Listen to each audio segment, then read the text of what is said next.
ലിപ്പിൻ്റെ പിഗ്മെൻറ്റേഷനും ഡ്രൈനെസ്സും ഡാർക്ക്നെസ്സും ഇതിലേതെങ്കിലും ഒന്ന് നമ്മളിപ്പോൾ അനുഭവിച്ചുകൊണ്ടിരിക്കുകയായിരിക്കും. ചെറിയ കുട്ടികൾ വരെ ഇപ്പോൾ ഇത് അനുഭവിക്കുന്നുണ്ട്. നമുക്ക് ജനിച്ചപ്പോൾ മുതലേ ഡാർക്ക് ലിപ്സൊക്കെ ആണെങ്കിൽ നമുക്കൊന്നും ചെയ്യാൻ വേണ്ടി പറ്റില്ല. അല്ലാത്ത പക്ഷം ഞാൻ ഇങ്ങനെ ആട്ടോ ചെയ്യാറ്. എനിക്ക് ഡീഹൈഡ്രേഷൻ മൂലം ചുണ്ട് പൊട്ടിപ്പോകുന്നൊരവസ്ഥയുണ്ട്.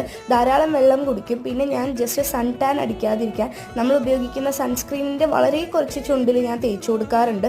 ലിക്വിഡ് ലിപ്സ്റ്റിക്കുകൾ മാക്സിമം ഉപയോഗിക്കാതിരിക്കുക. അതുപോലെ തന്നെ ഉപയോഗിക്കുകയാണെങ്കിൽ അത് നന്നായിട്ട് കഴുകിക്കളയുക. ഞാൻ ഉപയോഗിക്കുന്ന ലിപ് ബാം നിവ്യയുടെ ആണ്. അതിന് സ്മെല്ലുമില്ല, ടിൻറ്റുമില്ല.